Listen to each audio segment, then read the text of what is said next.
అథ త్రయోదశో అధ్యాయః క్షేత్రజ్ఞ విభాగయోగము। అర్జున ఉవాచ ప్రకృతిం పురుషం చైవ క్షేత్రం క్షేత్రజ్ఞమేవ చ ఏతద్వేదితుమిచ్ఛామి జ్ఞానం జ్ఞేయం చ కేశవ।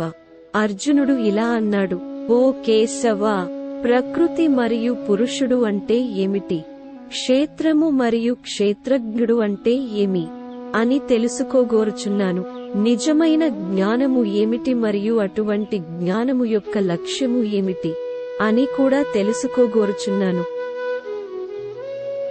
శ్రీ భగవానువాచ ఇదం శరీరం కౌంతేయ క్షేత్రమిత్యభిధీయతే ఏతద్యో వేత్తి తం ప్రాహుః క్షేత్రజ్ఞ ఇతి తద్విదః। సర్వోత్కృష్ట దివ్య భగవానుడు ఇలా పలికెను, ఓ అర్జునా, ఈ దేహము క్షేత్రము అని మరియు ఈ దేహమును గూర్చి తెలిసిన వానికి క్షేత్రజ్ఞుడు అని ఈ రెండింటి గురించి బాగా తెలిసిన ఋషులచే చెప్పబడినది। క్షేత్రజ్ఞం చాపి మాం విద్ధి సర్వక్షేత్రేషు భారత, క్షేత్రజ్ఞయోర్జ్ఞానం యత్తజ్ఞానం మతం మమ। ఓ భరత వంశీయుడా, నేను కూడా ప్రతి ఒక్క క్షేత్రమును ఎరింగిన వాడినే।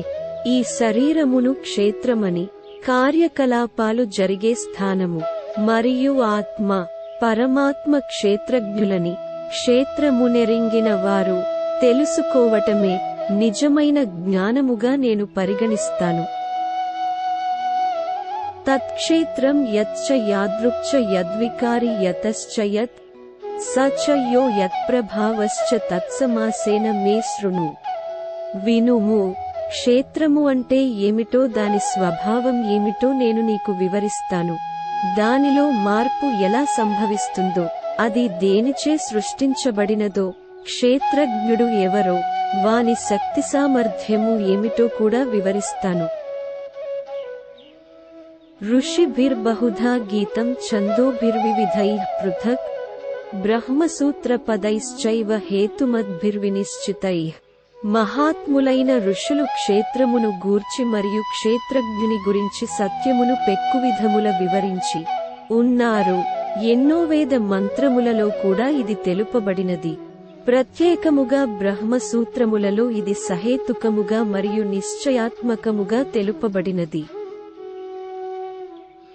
మహాభూతాన్యహంకారో బుద్ధిరవ్యక్తమేవ చ ఇంద్రియాణి దశైకం చ పంచచేంద్రియగోచరాః।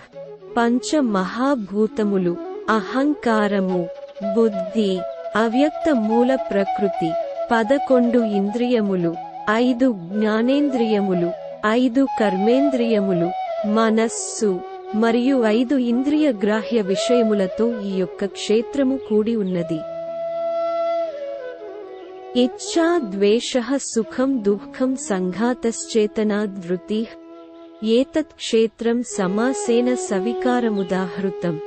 వాంఛ మరియు ద్వేషము, సంతోషము మరియు దుఃఖము, శరీరము, చైతన్యము, మనోబలము, ఇవన్నీ కలిపి క్షేత్రము మరియు దాని మార్పులు, వికారములు అనబడుతాయి। అమానిత్వమదంభిత్వమహింసా క్షాంతిరార్జవం ఆచార్యోపాసనం శౌచం స్థైర్యమాత్మవినిగ్రహః ఇంద్రియార్థేషు వైరాగ్యమనహంకార ఏవ చ జన్మ మృత్యుజరా వ్యాధి దుఃఖదోషానుదర్శనం ఆసక్తిరనభిష్వంగః పుత్రదార గృహాదిషు నిత్యం చ సమచిత్తత్వమిష్టానిష్టోపపత్తిషు మయి చానన్యయోగేన భక్తిరవ్యభిచారిణి వివిక్త దేశ సేవిత్వమరతిర్జన సంసది అధ్యాత్మజ్ఞాననిత్యత్వం తత్వజ్ఞానార్థదర్శనం ఏతజ్ఞానమితి ప్రోక్తం జ్ఞానం యదతో ఉన్యథ dash comma comma comma comma comma నమ్రత, దంభము, కృత్రిమ బుద్ధి లేకుండా ఉండుట, అహింస, క్షమా గుణము, సరళత, గురు సేవ, శరీర మనస్సుల పరిశుద్ధత, నిశ్చల బుద్ధి, ఆత్మ నిగ్రహము, ఇంద్రియ భోగ వస్తు విషయములపై అనాసక్తి, అహంకారము లేకుండుట, జన్మ, మృత్యు, జరా, వ్యాధుల దురవస్థను గుర్తుచేసుకోవటం। మమకారరాహిత్యం, భార్య, భర్త, పిల్లలు, ఇల్లు వంటి వాటిని అంటుకొని లేకుండా ఉండుట. జీవితంలో అనుకూల లేదా ప్రతికూల పరిస్థితులలో సమత్వ బుద్ధితో ఉండుట. నా పట్ల నిశ్చలమైన మరియు అనన్య భక్తి కలిగి ఉండుట. ఏకాంత ప్రదేశాల్లో ఉండటానికే ఇష్టపడుట మరియు ప్రాపంచిక సమాజం పట్ల అనాసక్తి.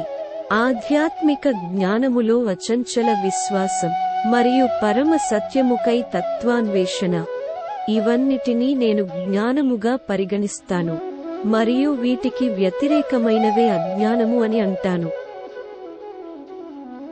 అజ్ఞేయం యత్తత్ ప్రవక్ష్యామి యజ్ఞాత్వామృతమశ్నుతే అనాదిమత్పరం బ్రహ్మణ సత్తన్నాసదుచ్యతే. ఏది తప్పకుండా తెలుసుకొనబడాలో దాన్ని నీకు ఇప్పుడు నేను తెలియచేస్తాను. అది తెలుసుకున్న తరువాత వ్యక్తి అమరత్వం పొందుతాడు. అది సత్, అసత్లకు అతీతముగా ఉండే ఆదిరహిత బ్రహ్మాన్. సర్వతః పాణిపాదం తత్సర్వతో ఉక్షిశిరోముఖం సర్వతః శృతిమల్లోకే సర్వమావృత్య తిష్టతి. సర్వత్రా ఆయన చేతులు, పాదములు, కన్నులు, శిరస్సులు మరియు ముఖములు ఉన్నాయి. ఆయన చెవులు కూడా అన్ని ప్రదేశాలలో ఉన్నాయి, ఎందుకంటే ఆయన ఈ జగత్తు అంతా నిండి నిబిడీకృతమై ఉన్నాడు. సర్వేంద్రియ గుణాభాసం సర్వేంద్రియ వివర్జితం అసత్తం సర్వభృచ్చైవ నిర్గుణం గుణభోక్తృచ. ఇంద్రియ వస్తు విషయములను అన్నింటినీ ఆయన గ్రహించగలిగిన ఆయన ఇంద్రియ రహితుడు. ఆయనకు దేని పట్ల కూడా మమకారానుబంధము లేదు. అయినా ఆయనే అన్నింటిని సంరక్షించి పోషించేవాడు. ఆయన నిర్గుణుడు అయిన ప్రకృతి త్రిగుణములకు భోక్త ఆయనే. బహిరంత్శ్చ భూతానామచరం చరమేవచ సూక్ష్మత్వాత్తదవిజ్ఞేయం దూరస్థం చాంతికే చ తత్. ఆయన సమస్త చరాచర భూతముల బయట మరియు లోపల కూడా స్థితమై ఉన్నాడు. ఆయన సూక్ష్మమైన వాడు కాబట్టి ఆయనను మనం అర్థం చేసుకోలేము. చాలా దూరంగా ఉన్నాడు కానీ చాలా దగ్గరగా కూడా ఉన్నాడు. అవిభక్తం చ భూతేషు విభక్తమివ చ స్థితం భూతభర్తృ చ తజ్ఞేయం గ్రసిష్ణు ప్రభవిష్ణు చ. ఆయన విభజించుటకు వీలులేని వాడు, అయినా సర్వప్రాణులలో వేర్వేరుగా కనిపిస్తూ ఉంటాడు. ఆ పరమేశ్వరుడే సమస్త భూతములకు, ప్రాణులకు సంరక్షకుడు, పోషకుడు, లయకారకుడు మరియు సృష్టికర్త అని తెలుసుకొనుము. జ్యోతిషామపి తజ్జ్యోతిస్తమసః పరముచ్యతే అజ్ఞానం అజ్ఞేయం అజ్ఞానగమ్యం హృది సర్వస్య విష్ఠితం. అన్ని ప్రకాశవంతమైన వాటిల్లో ప్రకాశానికి మూలము ఆయనే మరియు ఆయన అజ్ఞానపు చీకటికి పరమ అతీతుడు. జ్ఞానము ఆయనే, జ్ఞాన విషయము ఆయనే మరియు జ్ఞాన లక్ష్యము ఆయనే. ఆయన సమస్త ప్రాణుల హృదయములలో స్థితుడై ఉంటాడు. ఇతి క్షేత్రం తథా అజ్ఞానం అజ్ఞేయం చోక్తం సమాసతః మద్భక్త ఏతద్విజ్ఞాయ మద్భావాయోపపద్యతే. ఈ ప్రకారముగా నీకు క్షేత్రము యొక్క స్వభావమును, జ్ఞానము యొక్క అర్థమును మరియు జ్ఞాన విషయమును నేను తెలియచేశాను. నా భక్తులు మాత్రమే దీనిని యథార్థముగా అర్థం చేసుకోగలరు. అలా చేసిన పిదప వారు నా దివ్య స్వభావమునే పొందుతారు. ప్రకృతిం పురుషం చైవ విద్యనాది ఉభావపి వికారాంశ్చ గుణాంశ్చైవ విద్ధి ప్రకృతి సంభవాన్. ప్రకృతి, భౌతిక ప్రకృతి మరియు పురుషుడు, ఆత్మలు రెండూ కూడా అనాది అయినవి, సనాతనమైనవి. శరీరములోని అన్ని మార్పులు మరియు ప్రకృతి త్రిగుణములు కూడా భౌతిక శక్తిచే సంభవిస్తున్నాయని తెలుసుకొనుము. కార్యకారణకర్తృత్వే హేతుః ప్రకృతిరుచ్యతే పురుషః సుఖదుఃఖానాం భోక్తృత్వే హేతురుచ్యతే. సృష్టియందు కార్యమునకు కారణమునకు భౌతిక శక్తియే హేతువని, సుఖ దుఃఖములను అనుభూతి చెందుటలో జీవాత్మయే బాధ్యుడు అని చెప్పబడినది.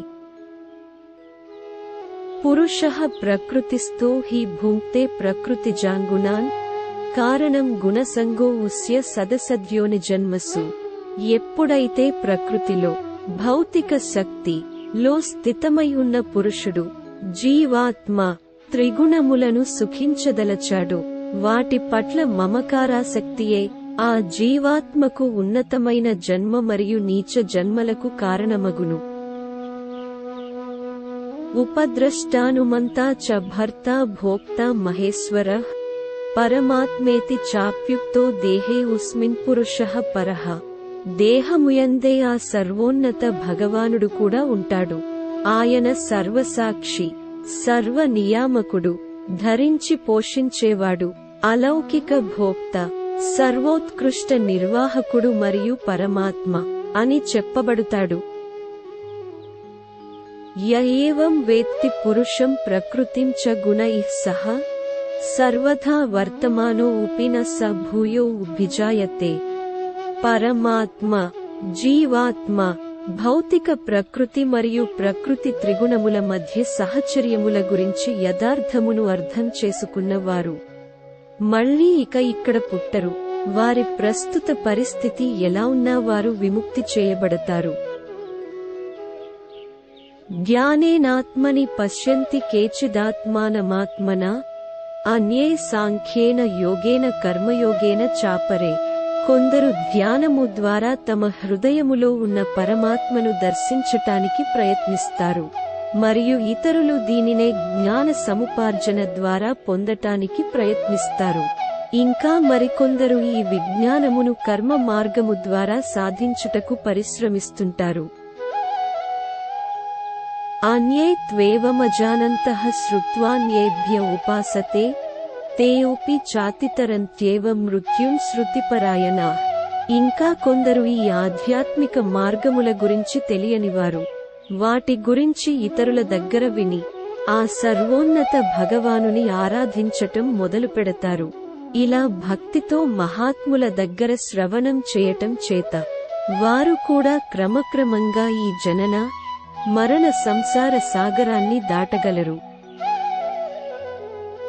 యావత్ సంజాయతే కించిత్ సత్వం స్థావర జంగమం క్షేత్ర క్షేత్రంజ్ఞ సంయోగాత్ తద్విద్ధి భరతర్షభ. ఓ భరత వంశీయులలో శ్రేష్ఠుడా, ఈ సమస్త చరాచర ప్రాణులు ఈ క్షేత్రము మరియు క్షేత్రజ్ఞుడు యొక్క సంయోగము వలననే ఉన్నాయని నీవు తెలుసుకొనుము. సమం సర్వేషు భూతేషు తిష్టంతం పరమేశ్వరం వినశ్యత్ స్వవినశ్యంతం యః పశ్యతి స పశ్యతి. సమస్త ప్రాణులలో ఆత్మతో పాటుగా ఉన్న పరమాత్మను చూసినవాడే, మరియు ఆ రెంటినీ ఈ నశ్వరమైన శరీరంలో అనశ్వరమైన వాటిగా చూసినవాడే నిజముగా చూసినట్టు. సమం పశ్యన్ హి సర్వత్ర సమవస్థితమీశ్వరం న హినశ్చాత్మనాత్మానం తతో యాతి పరాం గతిం. సర్వ ప్రాణులలో సమానముగా పరమాత్మగా ఉన్న ఆ భగవంతుడిని చూసేవారు తమ మనస్సుచే తమను తామే దిగజార్చుకోరు. తద్వారా వారు పరమ పదమునకు చేరుకుంటారు. ప్రకృత్యైవ చ కర్మాణి క్రియమానాని సర్వశః యః పశ్యతి తథాత్మానమకర్తారం స పశ్యతి. శరీరము యొక్క అన్ని కార్యములు చేసేది భౌతిక ప్రకృతియే. దేహమునందున్న జీవాత్మ నిజానికి ఏ పని చేయదు అని అర్థం చేసుకున్నవారు నిజముగా చూసినట్టు. యదా భూత పృథగ్భావమేకస్థమను పశ్యతి తత ఏవ చ విస్తారం బ్రహ్మ సంపద్యతే తదా. విభిన్న వైద్యములతో కూడిన జీవరాశులు అన్నీ ఒకే ప్రకృతిలో స్థితమై ఉన్నట్టు చూసినప్పుడు, మరియు అవన్నీ దాని నుండే ఉద్భవించినవి అని అర్థం చేసుకున్నప్పుడు వారు బ్రహ్మజ్ఞానమును పొందుతారు. అనాదిత్వాన్నిర్గుణత్వాత్ పరమాత్మాయమవ్యయః శరీరస్థో ఉపి కౌంతేయన కరోతి న లిప్యతే. ఓ కుంతీ తనయుడా, పరమాత్మ నాశములేనిది, అనాది అయినది, భౌతిక లక్షణములు ఏవీ లేనిది. దేహములోనే స్థితమై ఉన్న అది ఏమీ చేయదు మరియు భౌతిక శక్తిచే ఏమాత్రం కళంకితము కాదు. యథా సర్వగతం సౌక్ష్మ్యాదాకాశం నోపలిప్యతే సర్వత్రావస్థితో దేహే తథాత్మా నోపలిప్యతే. ఆకాశము, ఖాళీ జాగా అన్నింటినీ తనలోనే కలిగి ఉంటుంది, కానీ సూక్ష్మమైనది కావటం వలన తనలో కలిగి ఉన్న వాటిచే కళంకితము కాదు. అదే విధముగా దేహములో దాని చైతన్యమంతా వ్యాపించి ఉన్న ఆత్మ అనేది శరీరము యొక్క గుణములచే ప్రభావితము కాదు. యథా ప్రకాశయత్యేకః కృత్స్నం లోకమిమం రవిః క్షేత్రం క్షేత్రీ తథా కృత్స్నం ప్రకాశయతి భారత. ఎలాగైతే ఒక్క సూర్యుడే సమస్త సౌర కుటుంబమును ప్రకాశింపచేయును, అలాగే ఒక్క ఆత్మయే మొత్తం శరీరమును చైతన్యముచే ప్రకాశింపచేయును. క్షేత్ర క్షేత్రంజ్ఞయోరేవమంతరం అజ్ఞానచక్షుష భూత ప్రకృతి మోక్షం చ యే విదుర్యాంతి తే పరం. జ్ఞాన చక్షువులచే ఈ క్షేత్రము మరియు క్షేత్రజ్ఞుడు యొక్క భేదమును గ్రహించేవారు మరియు భౌతిక ప్రకృతి నుండి విముక్తి పొందే పద్ధతి తెలిసినవారు పరమ పదమును చేరుకుంటారు. ఓం తత్సదితి శ్రీమద్భగవద్గీతాసూపనిషత్సు బ్రహ్మవిద్యాయాం యోగశాస్త్రే శ్రీకృష్ణార్జున సంవాదే క్షేత్ర క్షేత్రంజ్ఞ విభాగయోగో నామ త్రయోదశో అధ్యాయః. క్షేత్ర క్షేత్రజ్ఞ విభాగ యోగం పూర్తి.